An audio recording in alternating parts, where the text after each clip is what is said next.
Good morning વિદ્યાર્થી મિત્રો, જય શ્રી કૃષ્ણ. આજે આપણે BSM3 મુખ્ય ગુજરાતી વીણેલી નવલિકા આપણા કવિ પન્નાલાલ પટેલની આપણે 8 કૃતિઓ જોઈ. આજે આપણે 9મી કૃતિ જોશું. 9મી કૃતિનું નામ છે ચિતરેલી દિવાલો.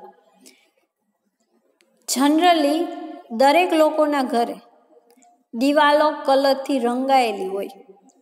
સરસ મજાનું મકાન હોય તેવું પેન્ટિંગ કરેલું, એવી દિવાલો ચિતરેલી હોય. અને જૂના જમાનાના જે નેસ હતા, માટીના જે ઘર બાંધેલા હતા, એમાં મોર, પોપટ અને દરેક પશુ પક્ષીઓના જે પણ ચિત્રો જે લોકોને દોરતા આવડતા, જેવી પણ ડિઝાઇનો દોરતા આવડતી, એવી જે ચિત્રકલા છે એ પોતપોતાના જે ઘરની દિવાલો છે, આંગણાઓ છે, બારના પાસેના જે ટોડલાઓ છે ત્યાંથી કરી અને આ જે દિવાલો રંગવાનું ચિત્રકામ કરવાનું છે એ શરૂ કરતા. હસતો પરોણો અને રડતોય પરોણો, મહેમાનને પ્રસન્ન મુખે કેમ ન આવકારવા. આ વાત એવી છે કે પતિ અને પત્નીને કોઈ એના ઘરે આવે ને મહેમાન તો એ ગમતું નથી. મહેમાન આવે તો એને આગતા સાગતા સરભરા કરવી જોઈએ. જમવાનું, શિરામણ અને રાતનું ભોજન, સૂવા માટેના બધા ખાટલાને જે પણ પથારીઓ કરી દેવી પડે. મહેમાન આવે તો વ્યક્તિને ખડે પગે ઊભા રહીને એને આવકાર છે, આગતા સાગતા કરવી પડે. આ એની પત્નીને ગમતું નથી. મુખ્ય નાયક રાજમલ છે, એની પત્ની છે ને એને કોઈ વ્યક્તિ ઘરે આવે ને તો એના પ્રત્યેનો અણગમો થતો. અહીંયા પત્નીને આમ વારંવાર સમજાવતો કે કોઈ મહેમાન આવે ને તો એના તરફ આપણે અણગમો વ્યક્ત ન કરવો જોઈએ. પત્નીના મનમાં મહેમાનો માટેનો જે અણગમો છે ને એની વાત છે. ઘરની જે ચિતરેલી દિવાલો છે તે પોતાને ઘેર 5 મહેમાન આવે અને એ દિવાલોમાં કેવા ચિત્રો છે એ જોઈ અને રાજી થાય. ટૂંકમાં ઘર કેવું સજાવેલું હોવું જોઈએ. એ જમાનામાં ઘરની દિવાલોમાં દોરેલા ચિત્ર ઉપરથી વ્યક્તિઓ છે એ અંદાજો લગાવી શકતા કે આ ઘરની જે ગૃહિણી છે એ કેટલી હોશિયાર છે. ઘરની દિવાલોમાં ચિતરેલા જે પણ ચિત્રો છે એના ઘરે 4-5 મહેમાનો આવે છે અને રોકાણ પણ કરે છે અને દિવાલો પરનું ચિત્રામણ કાઢવા તૈયાર પણ થાય છે. સરસ મજાનું જે ચિત્ર દોરેલા છે દિવાલ ઉપર, એ મહેમાનો આવી અને જોઈ છે એવો એક પતિ છે, આગ્રહ રાખે છે. પણ એની પત્ની છે ને એને કોઈ પણ વસ્તુનો શોખ નથી. વાત એવી છે, ઉનાળાનો સૂર્ય આથમી ગયો તો પૃથ્વી ઉપર રહી ગયેલો પ્રકાશ છે ને એ હથિયાર હેઠા મૂકે અને અંધારાને આધીન થતો હતો. સાંજની જે સંધ્યા ઢળવા માંડે ત્યારનો સમય છે. નદીએ પાણી પીવા આવેલા ઢોર ટેકરા ઉપર આવેલા ગામ બાજુ ચાલતા થયા છે. નાહવા વળેલા ગોવાળો, નદીમાં નાહવા પડેલા જે ગોવાળો છે એ પોતાના જે કપડાઓ, ભીના કપડાઓ જે છે એને એના ખભા ઉપર અને કેડે ઉપર બાંધી અને લાંબી લાંબી નજર નાખતા ગામ બાજુ જુએ છે અને ચાલતી પકડે છે. કોઈનું ઢોર આડાવડું તો નથી નીકળી ગયું ને? ગોવાળો ચાલતા ચાલતા એના ઢોર છે એ કઈ બાજુ કયા રસ્તે ચાલે છે નજરો નાખતા નાખતા ગામ તરફ આગળ વધે છે. પણ અહીં તો ઢોરને બદલે સફેદ કપડાં પહેરેલા 4-5 માણસો છે ને એ ગામની પેલી બાજુનો જે ઝાપો છે ને એ તરફથી પોતાના ગામમાં પ્રવેશ, રાજમલ જે છે એના ગામમાં પ્રવેશ કરતા હોય એના બળદના પગની જે ખરીઓ, ગાડાનો જે અવાજ છે ને એ આવે છે. આ રાજમલ અને રાજમલની હારે ગામના 2-3 છોકરાઓ છે જે નદી કિનારે ગયા હોય છે. એમાંનો જે નાનો એવો યુવક છે એ બોલી ઉઠે છે કે આ કોક માણસો છે એ સામેથી આવી રહ્યા છે. ત્યારે આ રાજમલ નામનો વ્યક્તિ છે એ સ્વગત જ બોલી ઉઠે છે કે આ કોક પરચોખડાના માણસો હોય ને એવું લાગે છે. પરચોખડો એક એનો ગામ, નેસ કે જે વિસ્તાર છે એનું નામ છે કે આ કોક બીજા ગામના મહેમાન હોય ને એવું લાગે છે. ચોખડો એટલે કે શેરી, ગામડું એમ. પર એટલે બીજા ગામના, બીજા શેરીના માણસો હોય ને એવું લાગે છે. નાનો એવો કિશોર યુવક છે એ રાજમલને પ્રશ્ન કરે છે, તમે કઈ રીતે જાણ્યું કે આ પડચોખડાના માણસો છે? કિશોર છે હોશિયાર છે પ્રશ્ન પૂછવામાં, યુવક છે ઓલા રાજમલને ઘણા બધા પ્રશ્નો કર્યા કરે છે. રાજમલ શું જવાબ આપે છે? એના કપડા, એના પછેડા છે ને એ એકદમ ઉજળા છે, ક્યાંય પણ ડાઘ લાગેલો નથી. અને લાંબી લાંબી નજર નાખતા નાખતા, મોટા મોટા પગના ડગલા ભરતા ભરતા આપણી બાજુ જ આવતા હોય ને એવી એની ચાલ છે.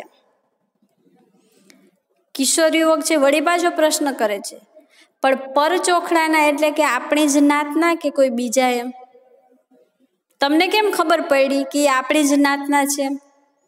યુવક કિશોર છે ને 6 ચોપડી ભણેલો હતો. રાજમલ જે મોટી ઉંમરનો વ્યક્તિ છે એ પણ 7મા ધોરણની પરીક્ષા છે એ પાસ કરેલો હતો. એણે એમ કીધું કે અરે ગાંડિયા, તને જોતો નથી એના પહેરવેશ કેવો છે? એમના ફાળિયાને કેડિયાને જોઈને તને નથી લાગતું કે આપણી જ સાઈડના માણસો છે? એમ ને મને એમ લાગે છે કે આ વ્યક્તિઓ છે ને મારા ઘરે જ જાતા હશે, કાં તો મારે ઘેર જ જવાના. કે કિશોર છે એ વળી પાછો બીજા 2-3 છોકરાઓની હારે હાલતો હાલતો એની ઝડપ પણ રાજમલની ઝડપની હારે હારે પગલાં માંડતો વળી પાછો રાજમલની પરીક્ષા લેવા માંડ્યો. વળી પાછું પૂછે છે, એ વસ્તુ તમે કેમ જાણ્યું કાકા કે તમારા જ ઘરે જાતા હોય? એમ રાજમલ પાસે આ પ્રશ્નનો કોઈ ઉત્તર નહોતો, છતાંય એને ઊંડો શ્વાસ લીધો. કૂવામાં પડેલી ઘડો જે છે અને ઘડાને જે બિલાડીમાં બાંધવામાં આવી અને જે દોરી અંદર કૂવામાં નાખવામાં આવે અને પાણી વગરના કૂવામાં આમ તેમ ફરી અને ઘૂમતી ઘૂમતી જેમ પાછી આવે ને, એમાં કોઈ પણ જવાબ પ્રત્યુત્તર વગરના એના જવાબમાં એને શું કીધું કે મારો માહેલો, મારું અંતર એમ કે છે, મારું હૃદય એમ કે છે કે આ મારા જ ઘરે જાતા હશે. વાત કરતા કરતા રાજમલ છે ને એની ચાલ છે ને વધવા માંડી.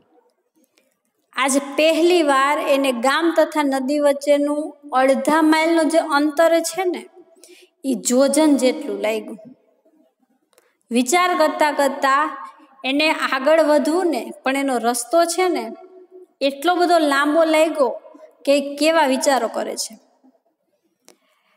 વળી પાછોલો કિસ્સો છે શું કહે છે, તો કાકા પરચોખાડામાં તમારા કોઈ સગા વહાલા હશે ને? ત્યારે વળી પાછો રાજમલ છે એ ઉત્તર આપે છે કે પરચોખાડામાં તો મારે ઘાટીના ચોખાડા સિવાય બીજા કોઈ આરે સંબંધ નથી. કોઈ માલ સામાન વેચવા ગયો હોય ને કોઈ વેપારીને ઓળખતો હોય તો ભલે, બાકી પરચોખાડામાં મારા કોઈ સગા સંબંધી નથી. પણ આ તો એથી પાર કોક બીજા ચોખાડામાંથી આવતા હોય ને એવું મને લાગે છે. એક જણને માથે ટોપી છે એટલે હું કહું છું કે આપણી સાઈડના છે, પણ આપણા ગામથી ઘણા બધા દૂરથી આવતા હોય ને એવું મને લાગે. એના માથે જે ટોપી પહેરેલી છે ને એના લીધે હું અંદાજો લગાડી શકું. રાજમલ છે ઓલા કિશોર સાથે નદી તરફથી આગળ વધીને પોતાના ફળિયા તરફ જવા લાગતો હતો. રાજમલનો માહિલો, એનું હૃદય સાચું ઠરે છે કે ખોટું એ પરીક્ષા કરવા માટે પેલો જે ગામનો નાનો એવો કિશોર છે ને એ પણ રાજમલની પાછળ પાછળ એના ઘર તરફ ચાલતો હતો. કિશોરનું ઘર રાજમલના ઘરથી બીજી દિશામાં છે, છતાં એને પાકું કરવું હતું કે ખરેખર આ રાજમલ કાકા કહે છે એ સાચું છે, એના જ ઘરે માણસો જાતા હશે. રાજમલની સાથે સાથે બહારને રસ્તે ચાલવા માંડ્યું. આ વખતે પરચોખાડાના જે માણસો જોવા હતા અને ખાસ તો રાજમહેલના મહિલાની વાત કેટલી સાચી છે ને ઓલા કિશોર યુવક છે એને જાણવું હતું. બધા લોકો છે એ ફળિયામાં પ્રવેશ્યા. રાજમલની વાત છે ને સાચી નીકળી કે આ લોકો મારા જ ઘરે જાતા હશે. પેલા લોકો તો રાજમલના ઘરે જઈ અને ખાટલા ઉપર ઢોલિયા ઉપર બેઠા છે અને બીડીઓ પીએ છે. ચોપાટમાંથી બહાર નીકળતા કુંભી આગળ ઉભેલા રાજમલ કાકાના વહુ છે ને એ લોકોને જવાબ આપતા કહે છે કે હા એમ નદી ચડ્યા કે સામું જે ગામ છે ને એ જ સાદવાય છે. કદાચ ગામનો રસ્તો પૂછવા પણ આવ્યા હોય, ગામ ભૂલી પણ ગયા હશે. એમ સારું થયું કે કિશોરના જોવામાં રાજમલનું જે મોં છે ને એ ન આવ્યું. કેમ? ઓલો નાનો યુવક છે આ નવા આવેલા મહેમાનો તરફ એનું ધ્યાન છે. રાજમહલ જે વ્યક્તિ છે રાજમલ, એના ચહેરા ઉપર જે નિરાશા છે ને જોઈ નથી શકતો. એને એવા હૃદયમાં એના મનમાં એવી શું નિરાશા છે કે એકદમ ઉત્સાહથી ચાલતો વ્યક્તિ એકદમ નિરાશ થઈ ગયો. કેમ તમારું મોઢું પડી ગયું રાજમલ કાકા? આ પ્રશ્ન જો કિશોર એને પૂછી બેસત ને તો રાજમલ પાસે આનો કોઈ જવાબ હતો નહીં. કિશોરના હિસાબે તો રાજમલની અટકળ સાચી પડી હતી ને, એટલે એણે તો ઉલટાનું ખુશ થવું જોઈતું હતું. કિશોર યુવક જે છે એ તો એકદમ ખુશ થાય છે કે રાજમલ કાકાએ એને કીધું હતું, એનો અંતર, એનો માહિલો, એના હૃદયમાંથી અવાજ આવ્યો કે આ તો તારા ઘરે જ જાય છે એમ. એટલે કિશોર છે ખુશ થાય છે. ત્યાં તો રાજમલ હાથ મેળવી પેલા માણસોની સામે રામ રામ કરી બેસે છે. એ માણસોમાં 4-5 વ્યક્તિઓમાં આગેવાન સરખો એક માણસને ઠપકો આપી અને અત્યારે સાંજના સમયે ના જવા માટેની ભલામણ કરે છે. તમે શું કઈ ગાંડા થઈ ગયા છો? અત્યારે દન આથમે જવાતું હોય છે? આ દિવસ આથમી ગયો છે, આવા અંધારામાં કઈ નીકળાતું હોય છે એમ? એમાં એ એક મોંઘાજીભાઈને ઓળખે છે. મોંઘાજીભાઈને તો ઓળખતા જ હશો ને, પણ અમે અહીં ઘર બાંધીને બેઠા છીએ. હોય કે પાછા વળો, પાછા. અત્યારે મોંઘાજીભાઈના ઘરે તમારાથી ન જવાય. તમે ક્યાં અમારે ત્યાં આવવાના છો પાછા? તો આજે આવ્યા જ છો, દિવસ આથમી જ ગયો છો, રાત પડી જ ગઈ છે, તો પછી તમે રોકાઈ જાવ ને. એક જણના ખભા ઉપરથી તો રાજમલે પછેડી જ આંચકી લીધી, એટલે લઈ લીધી કે પછેડી આજે તમને આપીશ નહીં એમ. કાલે સવારે તમે અહીંથી રાતવાસો કરીને જાઓ, પછી જ હું તમને આપીશ. ફળિયાના લોકો એ પણ જોવા માંડ્યા, અને આ રાતનો સમય છે એટલા માટે રાજમલની હારે ફળિયાના બધા લોકો છે મહેમાનોને એકદમ આજીજી કરવા માંડ્યા કે નહીં, આજની રાત તો તમારે અહીં રોકાવું જ પડશે. 1-2 પુરુષો તો લડાઈના મેદાનમાં પણ ઉતરી આવ્યા. વળો પાછા, ભલા માણસો છો, રાત પડે જવાતું હશે કાંઈ? તમારે અમારા ગામનું નાક કપાવવું છે શું? પરનાતના હોય તો આવી વેળાએ તો અમે જવા ન જ દઈએ. તો તમે તો નાતના જ છો એમ. અમારા ગામમાંથી પરનાતનો કોઈ વ્યક્તિ જો નીકળતો હોય ને તો એમાં આ સમયે એને જવા ન દઈએ. તમે તો અમારી જ નાતના છો, તો હવે તો તમને ન જ જવા દઈએ. આટલા બધા આગ્રહને કારણે મહેમાનોને ના છૂટકે ત્યાં રાતવાસો કરવા રોકાવું પડે છે. નેવામાં પ્રવેશતા રાજમલને સંભળાતી હોય એ રીતે કુંભીએ ઉભેલી એની પત્ની બોલી, મેં એમને ઘણું કીધું પણ એ ન માન્યા. પત્નીની વાત રાજમલે ન તો કાને ધરી કે ન હૈયે ધરી. એ સીધો ઘરમાં ગયો ને માળા ઉપર બાંધી રાખેલા નવા 3 જે ગોદડા હતા ને ઉતારી અને નીચે લઈ આવ્યો અને ખાટલા ઉપર, ઢોલિયા ઉપર એને પાથર્યા. ફળિયામાં રહેતા જે માણસો છે એ પણ ચોપાડમાં ઢાળેલા પેલા ખાટલા ઉપર બેસી ગયા. પાથરેલા જે ગોદડા હતા એને પાથર્યા અને હોકા તમાકુની સરભરા કરવા લાગ્યો અને મહેમાનોની આગતા સાગતા કરવા લાગ્યો. હશે એમ ભાર ઝીલનાર ઊભો થતો હતો અને પછી એમને ક્યાં કશો ઘસારો હતો. અરે ઘસારો વેઠવાનો આવ્યો હોત તો શું એમ? રાજમલના જિંદાદિલ વર્તને એમને સારો એવો પાનો ચડાવ્યો. એક વ્યક્તિ તો કહેવા માંડ્યો, ખરી વાત, ઘર બાંધીને બેઠા છો હો તમે. રાજમલની જે આગતા સાગતા જોઈ અને આવનાર મહેમાન છે એમાંથી એક વ્યક્તિ છે એકદમ ખુશ થઈ ગયો. પછી તો ચા મુકાઈને નાહવા માટે ગરમ પાણી મુકાણા. ડેલી જે આંગણું છે એના નાવાના જે સ્થાન પથ્થર ઉપર એક પછી એક મહેમાનોએ સ્નાન કર્યું. હોકા પણ ભરઠાલો થવા માંડ્યા. જ્યારે વાત તો ગામના માણસો ને મહેમાનોની વચ્ચે અલકમલકની થતી હતી. આ ચોખાડાને પેલે છેડે આવેલા એમના ચોખાડાની જ્ઞાતિના રિવાજોને અને કારબારની જે અલગ જે વાતો થાય છે એમાં દરેક લોકો છે ગૂંચવાઈ જાય છે. પણ ઘરની અંદર એવી કેવી શાંતિ હતી. આગળના ચૂલે ચા મૂકતા એક માણસને ચાનો સામાન આપતો રાજમલ મૂંગો હતો, તો ઘરને ચૂલે કઢી વઘાતી પત્ની પણ એટલી જ ચૂપ હતી. ન તો એ પતિ પૂછતી હતી મોળો કંસાને ખાંડ કરવા કે ગોળ કરવો કે ગોળ નાખવો, કે ન કશું કામ કહેતી હતી. શાક કરવું હોય તો ડુંગળી સમારો, આપો બહાર ચોપાડમાં કોઈને કે સમારી દેશે. પણ આ જાતના વિચાર પત્નીના આજે નહોતા આવતા. આ વિચારો તો હસતાના પરોણા હોય એ વખતના હતા, પરંતુ પત્નીને તો અત્યારે રડતાના પરોણા લાગતા હતા. પતિ અને પત્ની વચ્ચે બોલવાનો સંબંધ વ્યવહાર પણ લાગતો નથી. રાજમલે એના ફળિયાના એક યુવકને બોલાવી અને આગળના ચૂલા ઉપર ચા મૂકવાનું કીધું. અંદર એની પત્ની છે એ ચૂલા ઉપર કઢી વઘારે છે. બંને વ્યક્તિઓ ચૂપ છે. ઘરે મહેમાન આવ્યા છે, સ્વાભાવિક વસ્તુ છે કે સ્ત્રીઓને રસોડું સંભાળવાનું હોય. જમવામાં શું બનાવવું એ પુરુષો કે ને કેવું બનાવવું એ પત્નીઓને ખબર હોય. પણ આ પતિ પત્ની એકબીજા સામે કાંઈ પણ શબ્દો છે એ બોલતા નહોતા. આજે રાજમલને લાગે છે એની પત્નીનું વર્તન કંઈક અલગ હતું. એમ હસતા રહ્યો તો એ પારકા ને રડતા રહ્યો તો એ પારકા જ. એમ તમારું તો કાંઈ છે જ નહીં. એમ એક તો એણે પરોણાઓને પાણી પાયા પછી ન તો રહેવા માટે કશો આગ્રહ કર્યો કે ન કંઈ પૂછ્યું. ક્યાંના છો, ક્યાં જવું છે, અત્યારે હવે ક્યાં જશો? બલકે પેલા લોકોને ખિસ્સામાંથી બીડીઓ કાઢીને સળગાવવા મોંઘાજીનું ને એના ગામનું નામ પૂછ્યું ને ત્યારે હર્ષ દબાવતા ફટ દેતા કહી દીધું કે આ દેખાય ને નદીને સામે કાંઠે એ જ તમારા જે મોંઘાજી છે ને એનું સાદવાઈ છે.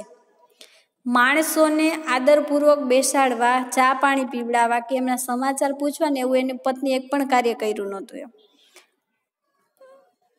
માણસ મહેમાન હસતો આવે તો એ ઠીક ને રડતો આવે તો એ પરોણો બીજા ગામથી આવેલો વ્યક્તિ એની પત્ની માટે બધું સરખું જ હતું. એમ દુઃખમાં આવેલો છે, સુખમાં આવેલો કઈ રીતે આવેલો છે, પણ એની પત્ની છે એના માટે કાંઈ માન નથી. એમને જ જ્યારે પોતાનો પતિ મોંઘી મનવર જે આગ્રહ કરે છે, પાછા વાળીને લાવે છે ને ત્યારે પત્નીને હૈયામાં જે ચીરો પડે છે એ સરખું એને સ્વાભાવિક જે ભાન છે ને થતું હતું. 4-5 આવેલા મહેમાનોને ખ્યાલ આવે છે કે પત્નીએ જરાય માનપાન આદર આપ્યા નથી, પણ એનો પતિ તો જો ઘર બહાર આંગણામાં નીકળી ગયા છતાંય આટલું માન આપી, આટલો એકદમ ભાવ આપી અને ઘરમાં પાછા વાળ્યા છે ને રાતવાસો કરવા માટે આપણે રોકેલા છે એનું ભાન છે દરેક વ્યક્તિઓ મહેમાનો છે ને આવી ગયું. પતિ પોતે કાપો તો ખૂન નીકળે એ રીતે કાળો ઠઠ થઈને મૂંગો સરભરા કરવામાં લાગી ગયો. કંઈ પૂછતો હતો, કહેતો હતો તે પણ જાણે કાળ મારીને બોલતો હોય ને એવું લાગતું હતું. પર ચોખાડાના મહેમાનો દેખતા ઝઘડો થઈ બેસે એ ડરથી સંયમ પાડીને વર્તતો હતો. એના પત્ની હારે એને વર્તન કરવું પડતું હતું, પણ કેવું બોલવા ખાતર બોલે ને એટલું. મહેમાનો છે ને જો એની પત્ની મોટેથી બોલવા માંડે, ઝઘડો કરવા માંડે તો એની નાતમાં એની આબરૂ શું રહે? એના કરતાં તો એણે ઠપકો કર્યો હોત, મનની અંદર ચાલી રહેલા વિચારોને પત્ની આગળ જો વ્યક્ત કર્યા હોત ને તો પત્નીને કદાચ એના મૌન કરતાં ઓછું સારું. એના પત્ની હારે એક પણ શબ્દ બોલતો નથી, પણ મહેમાનો છે એકબીજા એમ વિચારે છે કદાચ એની પત્ની હારે 1-2 શબ્દ બોલે ને તો એનું મૌન છે એ તૂટે તો એની પત્ની છે એ કંઈક સમજી શકે. અરે પતિના મનમાં ઘૂંઘવાઈ રહેલા વિચારો પણ પત્નીથી કાંઈ અજાણ્યા હોય ખરા? એને ખાતરી હતી. એ મનમાં ને મનમાં પોતાને આમ જ કહી રહ્યો હતો, જરા હોકો તો ભરી આ ભૂંડી. મોંઘાજીના ગામની વાટ દેખાડ્યા વગર બેસાડ્યા હોત તો આપણું શું ખાઈ જવાના હતા? ઘરમાં દૂજણું નથી તો વાણિયો તો નહોતો ને? વાણિયો નાસી તો નહોતો ગયો ને? વાણિયાની દુકાનેથી કોઈ પણ સામાન લઈ અને આ મહેમાનોને તે મહેમાન ગતિ આપી હોત, સ્વાગત કર્યું હોય તો એમાં તારું શું વયું જાત? વેચાતું લઈને પણ આવેલા માણસોની આગતા સાગતા કરવી જોઈએ. બહુ તો 5 જણ વચ્ચે 5 રૂપિયાનો જ ખર્ચ આવત ને. પણ પરખો ગાળાના જે માણસો આપણા ઘરની વાત બીજે નાતમાં લઈ જાય ને વાત કરે ને એ કહેવામાં કંઈ સાર નથી. એમ કહેવામાં કહું છું કે નાણું જાય પણ ટાણું જો વયું જાય ને તો એ સમય છે એ પાછો ક્યારે આવતો નથી. એટલો તો તે વિચાર કર્યો હોત. મોંઘાજીનું નામ છેલ્લા ચોખાડાના માણસો જાણે છે ને ત્યાં સુધી આપણી પેઠે રોટલો અને ખાટલો એ કર્યા વગર ઓછું ન રહે. ને મોંઘાજીનું નામ, એનું ઘર, એનો પરિવાર કેવડો મોટો સુખી સંપન્ન પરિવાર છે. આપણે ઘર બાંધીને બેઠા છીએ એ વાત સાચી. એક એવો સમય નથી કે વિસામો ન લઈ શકીએ. 2-4 માણસો આવે તો આપણા ઘરે આરામથી રહી શકે એવું આપણું ખાધું પીધું સુખી સંપન્ન ઘર છે, પણ તે વ્યક્તિઓને આવકાર ન આપ્યા, તેની આગતા સાગતા ન કરી. રાજમલે 7માની જે પરીક્ષા પાસ કર્યા પછી 2 વર્ષ માસ્તરની નોકરી કરી. પિતાજી 1-2 વર્ષ પહેલાં જે અવસાન પામેલા હતા એ પિતાજીની ખેતીનું કામ પણ પોતે રાજમલ જ સંભાળે છે. નોકરી છોડીને ખેતીનો ધંધે લાગી ગયો. એના પિતાને એની પત્નીને પસંદ નહોતું કે નોકરી કરે. એના પિતાના ગયા પછી રાજમલે નોકરી છોડી અને ખેતીનો ધંધો છે સ્વીકારી લીધો. પત્નીને એણે ઘણો સારો મનમેળ હતો. પત્ની પણ સ્વભાવે એટલી જ મીઠી હતી અને એટલી જ સમજુ હતી, પણ બૈરાનો જીવ પાતળો, એ કહેવત છે ને એને પત્નીમાં સાચી જ પડતી હતી. પાતળા જીવ કરતાંય પત્નીના અંતરમાં પણ કોઈ એ બિલાડી મૂકીને ખોજ કરી હોય ને એવું સંભવ બની શકે. કંઈક આવું નીકળીને ઊભું રહે. ઘરમાં કોઈ મહેમાન આવે તો એના જીવને કશુંક એવું થાય કે જાણે પતિ પત્નીના સંસારમાં કંઈક દખલ ચાલતી હોય ને એવું લાગે. બે પતિ પત્ની બોલતા નથી એમ આવનાર ત્રીજું માણસ પણ સમજી જાય છે કે આ બે પતિ પત્ની વચ્ચે કાંઈક પણ અણબનાવ છે. ગમે તેમ પણ રાજમલ જાણતો હતો કે પરોણો પત્નીના જીવને પોષાતો નથી. બીજો મહેમાન ઘરે આવે તો એની પત્નીને પોષાતો નથી. એણે એને ઘણી વાર સમજાવી હતી, હસતોય પરોણો ને રડતોય પરોણો, ત્યારે શા માટે આપણો જીવ ઓલો દોલો આનંદમાં ન રાખવું જોઈએ? બહારથી આવેલા મહેમાન છે આપણા માટે, એ આવે તો તારું જીવ, તું પ્રસન્ન, તારું હૃદય કેમ ખુશ નથી હોતું? પછી છતાંય પત્ની પણ પતિના શિખામણ ચટ દેતી ને હૈયામાં વસી જતી ને ઘૂઘરા જેવી થઈ અને મહેમાનોને જમાડતી ને વાતો કરતી. પણ એનો અર્થ એમ નથી કે એની પેલી અણગમાની ટેવ ચાલી ગઈ છે. હજી એજની એજ ટેવ આજે પણ એને જોવા મળી. એ રહી તો વાટ, એટલે એ જ રસ્તે ચાલે છે. પણ આજે એને પોતે ઉઘાડી પડી ગઈ. એના કરતાંય મોટા દુઃખની વાત તો એ હતી કે હર વખતની પેટે પતિ એને શિખામણ દેવા ને મન મનવવા, એના જીવને હળવો પાડવા પાસે ન આવ્યો. અરે બોલતો જ હતો કે નહીં એમ. પત્ની સમજી ગઈ કે આ વખતે એને ખૂબ લાગી આવ્યું છે. મોડેથી બધી રસોઈ તૈયાર થઈને પતિ એને પૂછવા આવ્યો, ઉઠાડું જમવા? ત્યારે તો એનો ઊભો રાખવાનો કે પૂછવાનો વિચાર પણ ન આવ્યો. શું થયું છે તે મોઢું ચડાવીને ફરી પૂછે છે. પણ પોતાના અહમ આગળ ન તો એ પતિને રોકી શકી ને કે ન કંઈ પૂછી શકી. એટલું જ બોલી શકી, મને શું પૂછો છો? ભલું હોત તો કહી જ નાખત. પાછા વળ્યા એ વખતે મને પૂછ્યું હતું, ત્યારે હવે શું કામ પૂછો છો? પણ પતિ તો હાડિયા કૂતરાની જેમ ધૂતકારી દીધો. કહેતા કૂતરું જેમ પાછું ફરી જાય ને એ રીતે ચટ કરતા કે એનો પતિ છે એ પાછળ ફરી ગયો. પછી પત્ની કંઈ પણ કહે તો પણ કોને કહે? સીધો જ એ તો મહેમાનને લઈ અને ઘરમાં આવ્યો. ગામના 1-2 સંબંધીઓ સાથે મહેમાનોને જમવા ઉઠાડ્યા. પછી થાળી લઈ અને ભલે જમવા બેઠો. બાકી ન તો એણે હર વખતની જેમ લાવ હેન, કાંઈ વધ્યું ઘટ્યું હોય તો પેટમાં તો બિલાડા બોલે છે, આવું કંઈ કહ્યું કે ન કહ્યું, તું પણ બેસી જા, લાવ હું તને પીરસું, કે લાવ હું બધા વાસણો છે એ પીરસવા લાગું, એવું એક પણ શબ્દ બોલતો નથી. એની પત્ની છે ને એને વિચાર આવે છે, બેસી રહેવા દઉં, ક્યાં સુધી નથી બોલતા જોઉં છું. પણ આ રીતના વર્તનમાંય પોતે એને બોલાવવા માંગે છે. એના સામેથી મનામણા કરી લેવા એની પત્ની છે આતુર થાય છે. પણ એનો અહેમ છે ને, ઈગો છે ને, એને વચ્ચે આવે છે. પછી એણે વગર બોલે જ કંસારની કથરોટ તથા વાઢી અને દાળની તપેલી પતિના આગળ મૂકી દીધા. ખાંડની સુંડલી મૂકતી વખતે તો એના મનમાં આમ જ હતું, મી તો એમના મોંઘા મહેમાનો માટે મોડો કંસારને ખાંડ કર્યો તો એ ડેરીઓ બોલતા નથી. ખાઓ ત્યારે આપમેળે લઈને ખાજો. મેં તમારા મોંઘેરા મહેમાન માટે મોડો કંસાર કર્યો, ઉપરથી સરસ મજાની ખાંડ પીરેસી, ઘી પીરેસી, દાળ પીરેસી, છતાંય તમે મારી હારે બોલતા નથી. એમ એક પ્રકારનો છટકો કરે છે. તો હવે તમે તમારી રીતે ખાઈ લ્યો એમ. રાજમલને મનમાં હતું, કહું કે ખાવા બેસ, ભલું હશે તો રીસમાં ને રીસમાં ખાધા વગર તો સૂઈ જ જવાની. પણ એણે આજ તો મનને મજબૂત રાખ્યું, પોતાના હૃદયને આ રીતે સમજાવતા. સાસરે આવ્યો, આજકાલ કરતાં 5 વર્ષ થયા, પણ તોય શિયાળની જેમ હુવા એ હુવા. કહીને હું થાકી ગયો. હસતા નહીં પરોણા ને રડતા નહીં પરોણા. ઘર બાંધીને બેઠા છીએ, પણ પાણીવાળાને પાણી, રોટલાવાળાને રોટલો ને ખાટલાવાળાને ખાટલો આપવો પડે ને તો એની પત્ની છે ને એને તરત અણગમો ઉત્પન્ન થઈ જતો. એની પત્ની છે ને જરાય પણ નથી ગમતું. દરેક લોકો જોઈએ છે, આપણી રીતે જ દરેક માણસો રહીએ છે. આવનાર માણસ શું વગડામાં પડી રહીએ? આપણા ઘરે મહેમાન તરીકે આવેલો વ્યક્તિ છે શું બાર ખાટલામાં એમને પડ્યો રહીએ?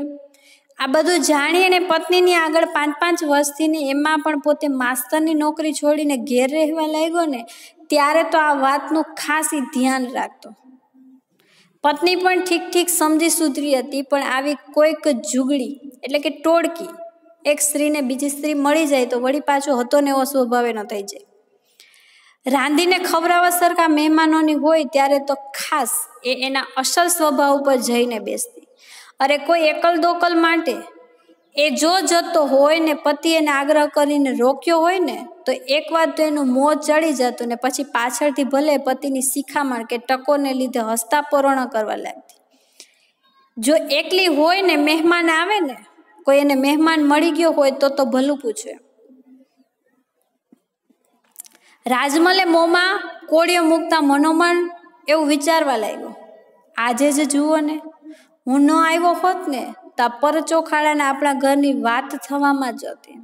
બીજા ઘરે આ વાત પહોંચત જ કે આ રાજમલના ઘરે ગયા એની પત્નીએ પાણી ચા કોઈ પણ આગતા શાકતા ન કરી સીધો રસ્તો છે એ ચીંધાડી દીધો. એમ મારા ઘરની વાત બીજે જણા કરવા માંડે તેમ. મહેમાનો સાથે આંગણામાં સૂઈ રહ્યો પણ રાજમલને મોડા સુધી ઊંઘ ન આવે. શું કર્યું હોય તો પત્નીને મન હસતા પરોણા થાય. ભગવાનની જો કૃપા લાગે પોતાની આર્થિક સ્થિતિ પણ 25 પરોણા જેવી છે. અને આર્થિક સ્થિતિ એટલી સદ્ધર છે, કદાચ 25 માણસો આવે ને તો પણ એના ઘરમાં પૂરવા થઈ શકે. એક સાથે આવે તો પણ એમનો ભાર ઝીલી શકીએ એવી એની પરિસ્થિતિ છે. પણ હવે શું કરવું? એમ ઘર તો બૈરાનું જ રહેવાનું ને. સ્ત્રી છે એ ઘર સંભાળે, ઘણું ખવડાવીને મહેમાનોની ખાતરી સરભરા શું કામ ન કરે? પણ બૈરાનું મોં ચડેલું હોય તો બધું પાણીમાં જાય. અરે ખાઈ જાય ને ઘરના મનેખની વાત જો લઈ જાય ને તો મારી નાતમાં આબરૂ સૂર્ય. પતિ આદમી દુલ્લો ખરો પણ બૈરું ઘરમાં દુજાયેલું, આવી કહેવત છે એના પત્ની માટે વાપરે છે. પત્ની જો દુભાયેલી રહે, મોઢું ચડાવેલી રહે તો એનો પતિ છે ગમે એટલી આવનાર મહેમાનોની આગતા શાકતા કરે ને તો એ તો બધું છેલ્લે પાણીમાં જ જવાનું. ભીત તો જો ભીતની ચિતરેલું ઘર જુઓ તો સાફસૂફ ને બાઈ જુઓ તો એ રૂપાળી હતી. પણ ભાઈ આ બધું જોઈને અમે જઈને બેઠા છીએ. બાઈ એવું નથી કે એનું ઘર સારું નથી રાખતી, એવું નથી કે પોતે તૈયાર નથી થતી, પોતે રૂપાળી નથી. પણ એનું એક જ દુઃખ છે, એનો એક અણગમો છે કે મહેમાન આવે ને એ ગમે નહીં. પછી તો માથા ઉપર જબુડી રહેતા તારામંડળ આભલામાં ક્યાંક નજર નાખીને રાજમલ આ બધી વાતો મનમાં ને વનમાં પત્નીને ઠસાવતો હોય ને એમ વિચારવા લાગ્યો કે હું મારી પત્નીને મનાવું છું. એમ પોતે જાણે આ મહેમાનોની ટોળીમાંનો એક પરગામ ગયેલો એક દિવસ આથમી જાય છે. પોતાની જ્ઞાતિનું એક ગામ આવે છે પણ ગામમાં કોઈને ઓળખતો નથી. ગામમાં પેસતા સાથીદારો સાથે વાત કરે છે કે હવે ક્યાં જઈશું. એમ જેમ રાજમલને ત્યાં જે મહેમાનો આવ્યા એમ એક વખતનો સમય છે. રાજમલ પણ એક ગામથી બીજે ગામ જતો ત્યાં વચ્ચે એની નાતનું ગામ આવ્યું. રાત થઈ ગઈ હતી. બધા લોકો વિચારે છે કે હવે જાવું ક્યાં. એની ટોળીમાંથી એક વ્યક્તિએ કીધું કે હાલો મૂકીને ત્યાં જઈએ. બીજાએ કીધું નામ મોટા ને દર્શન ખોટા, મારા જેવો બાપડો ગરીબ હોય તો. ત્રીજાએ કીધું તો હવે ક્યાં જવું. એમ એક વ્યક્તિ જે મહારાજ હતા એને એમ કીધું હેંડો તો ખરા ગામમાં, હાલો તો ખરા ગામમાં. જય સીતારામ તેરે ઘર ધામા કોક તો આયો. એક ડેલી પાસે જઈ અને જય સીતારામ કીધું મહારાજે, સાધુ મહારાજે, તારા ઘરે આટલા બધા મહેમાન આવ્યા છે. સામે પ્રત્યુત્તર મળ્યો કે આવો આવો મહારાજ. હસતા પરોણા તો ક્યાંથી? એમ હેંડો તો ખરા ગામમાં. ફળીના નાકે આવી વળી બધા ખચકાયા. આગેવાન સરખો એક અક્કલવાળો માણસ ફળીમાં નજર નાખતા કહે છે હેંડો પેલે ચિતરેલી ભીતો છે એ ઘરે જઈ. આખી ફળીમાં એ ઘર ઉજળું છે. પાણી બાણી પીશું ને માન દેખીશું તો બેસું, નહીં તો હેંડવા લાગશું. મોંઘાજીભાઈને ગામ છેવટ. છેવટ તો આપણે મોંઘાજીભાઈને ગામ જઈ અને જેટલા રાતવાસો આપણે ત્યાં કરવો હોય છે ત્યાં કરવા મળશે. પણ આખા ગામમાં સામે ડિઝાઇન કરેલી ચિત્રેલી દિવાલોવાળું ઘર છે ને ત્યાં જઈને જઈએ. એનું ઘર સરસ મજાનું ચિત્રેલું છે, સાફ સૂફ કરેલું છે ને પાણી મળશે તો પીને આવતા રહેશું. જેવું માન આપે એવું વર્તન આપણે કરશું. જાણે કાન પાસેથી ગોળી નીકળી ગઈ હોય ને એ રીતે રાજમલ બબડી ઉઠ્યો. ચિત્રેલી દિવાલો જોઈને આવ્યા તો ખરા બાપડા, પણ એ પોતે તો વિછડા છોભીલા પડીને જાતને જાત, પણ એની સાથે મારા ઘરની ને આ ચિત્રેલી દિવાલોને ઉલટાની મસ્કરી થાત. મને પણ શરમ આવે છે કે ચિત્રેલી દિવાલો તો મારા ઘરની છે. ચિત્રેલી દિવાલો જોઈને જો આપણે એના ઘરે જાતા હોય ને તો એ તો શરમજનક બાબત છે. કેમ? મારું ઘર પણ આવું સરસ જ છે, પણ મારી પત્ની કેવી છે તો કે છોભીલી પડી જાય કોઈ મહેમાન આવે તો. ને એવો તો એ અકળાઈ ઉઠો, એને ગભરામણ થવા માંડી, ખરેખર આ ઘરે એને માનપાન મળશે કે નહીં. હતું પણ એવું જ, રાજમહેલના ઘર જેવું જ એનું ઘર હતું. રાજમલે પોતે જ ગયા ઉનાળે ઘરની ભીતોએ લાલ માટી લગાવીને હાથી, ઘોડા ને મોર આવા સરસ મજાના પશુ પક્ષીઓ ચિતરાવેલા હતા. ચિત્રામણ ગળીના રંગથી મોટા મોટા દોર્યા હતા. પછી હાથે કરીને વાતો કરાવવા જેવું થાય તો એમાં શરમજનક બાબત કહેવાય. ચિત્રેલી દિવાલો, મારી પણ ઘરની દિવાલો આવી પણ ચિત્રેલી છે. દિવાલો મોટી છે એટલે મોટા મોટા પ્રાણીઓ, પશુઓ છે એ દોરાવેલા છે, મોટા મોટા પક્ષીઓ ચિતરાવેલા છે. બીજું તો ઠીક, પણ બૈરું આમ બધી વાતે લાખેણું હતું. પણ એક આ રાંધી ખાવામાં કોણ જાણે ને કેવો તો કંટાળો આવે કે આટલું સમજાવવા છતાંય કોઈક પરોણો કોઈક મહેમાન આવે ને તો જાણે એને જમ આવ્યો હોય ને એવું લાગે. આ અકળામણ સાથે રાજમલને એવો તો ગુસ્સો આવ્યો ને ગુસ્સા સાથે એવો તો એક વિચાર એને સૂઈજો. કેવો વિચાર?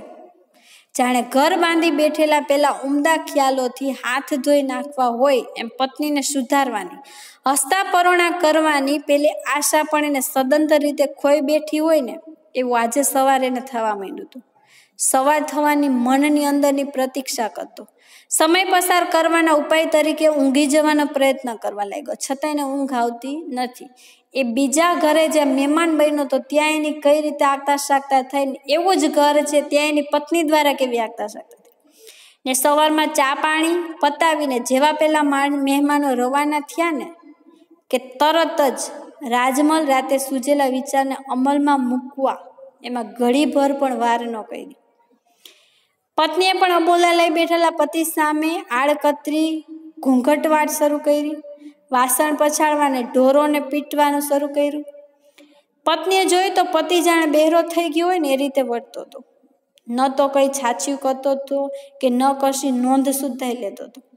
એટલું જ નહીં, બળદોને ઘાસ નીરવું ભૂલીને એ તો પેલા તગારામાં લાલ માટી ઓગાળતો હતો ને કોણ જાણે કેમ ફેલાનો એક કૂચો પણ બનાવતો હતો. એને યાદ આવ્યું કે સરસ મજાનું ઘર હતું, સરસ મજાની સ્ત્રી આગતા શાકતા કઈ રીતે અમે જે મહેમાન ગતિ માણી હતી એ ઘરમાં ચિત્રેલી જે દિવાલો છે ને દિવાલોને ચિત્રો આજે એને યાદ આવે છે. એની પત્ની કઈ કેટલા ગુસ્સા કાઢે છે. પશુ પક્ષીઓને જે ઢોર એના પશુઓ બાંધેલા છે, ઢોર ઢાખરા, એને મારવાનો પ્રયત્ન કરે છે, બળદોને હેરાન કરે છે, પણ એનો પતિ જાણે એની સ્ત્રી ઘરમાં હોય ને એવી દરકાર નથી લેતો. એટલા ગુસ્સામાં એ પત્ની એક સવાલ પૂછી લીધો, આ કરો છો શું? રાતી ગાર માટી ઓગાળીને આમ તમે શું કરવા માંગો છો? ફેલાનો એક કૂચો શું કામ કરશો તમે? ઘર તો ગયા વર્ષે જ રંગાયું હતું, હવે તમારે આ લાલ માટી અને આ કૂચાનું તમારે કરવું છે શું? અને જ્યારે પતિએ રસ્તા તરફની પછીતને નિસેળની મૂકી ને કૂચા વડે પેલા મોર પર ગોર માટી કરવા માંડીને ત્યારે તો પત્નીને હૈયામાં જોરનો એક ધ્રાસકો પડ્યો. આ માણસ ગાંડો તો નથી થઈ ગયો ને? એ વગર આટલી ઉંમરમાં આવો મૂંગો તો ભાગ્યે જ જોયો છે ને મોઢું કેટલું કાળું પડી ગયું છે. નક્કી ક્યાંક થયું છે. નકર વળી ભીંત ઉપરનું આવું રૂપાળું ચિત્રામણ છે એ કોઈ બગાડે ખરા? હમણાં ગયા વર્ષે જે સરસ મજાના ચિત્રો દિવાલ ઉપર રંગાવેલા છે આજે ચિત્રોને ભૂસવાનો કેમ પ્રયત્ન કરે છે? અને રીસ મારી પતિ સામે ઘસી જઈ અને બરાડી ઉઠી. શું માંડ્યું છે આ સવાર સવારના પોરમાં? પતિ કાંઈ બોલતો નથી. ભીત ઉપર કૂચો ફેરવતો જ જાય છે, લગાવ ભીત ઉપરનું ચિત્ર ભૂસતો જાય છે. પત્ની વળી પાછું કહે છે, ઉતરો હેઠા કે પાડું આ તગારું તમારું. પતિ છે સીડી ઉપર ભીતની જે ખીટી છે એને પકડી અને તગારાને ટેકવી અને પત્ની સામે જોયા વગર જ, પાડી આપીશ તો ફરી ઓગાળીશ. આ તગારું તું નીચે પાડી દઈશ ને તો લાલ કલરની માટી હું ફરી પાછી ઓગાળીશ અને આ બધા ચિત્રો છે ને ભૂસી નાખવાનો છું. પતિની આ મકમતાને ટાઢા બોળપણું જોઈ અને પત્નીને એવી અકળામણ થઈ કે જોરથી એને ચીસ પાડી, ઉતરો છો કે નહીં હેઠા. ફરિયાના દરેક લોકોનું ધ્યાન એની પત્ની તરફ ગયું. પત્નીનો રુદનભર્યો અવાજ જોઈને પતિ તો ઉલટાની એના માટે ફાળ પડી. આનું ક્યાંક ફાટી ન જાય ને કૂચો ફેરવવો બંધ પાડી પત્નીની સામે નજર માંડતા પૂછે છે, શું કામ તું મને હેઠો ઉતારે છે? પત્ની કહે છે કે અમથા, આ તમે કરવા શું માંગો છો? ચિત્રેલી આ ભીત શું કામ બગાડો છો? લોકોને પણ નવાઈ લાગી કે હજી તો પતિ પત્નીને સારું હતું, સાંજે મહેમાન હતા, આજે ઉઠીને સવારમાં આવું શું કામ સૂઈ જવું કે એની સરસ મજાની દિવાલોમાં ચિત્રેલા ચિત્રો છે આ ભૂસવા માંડ્યું. પરોણા વડાવીને રાજમહેલ આ લઈને શું બેઠો છે?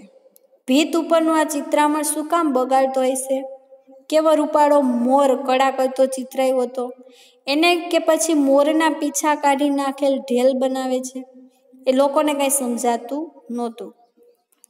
અડધા હસતા હતા તો અડધા વિચારોમાં ડૂબેલા રાજમલનો જવાબ સાંભળવા માટે એક કાને થઈને ઉભા રહ્યા કે હવે રાજમલ એની પત્નીને શું જવાબ આપે છે.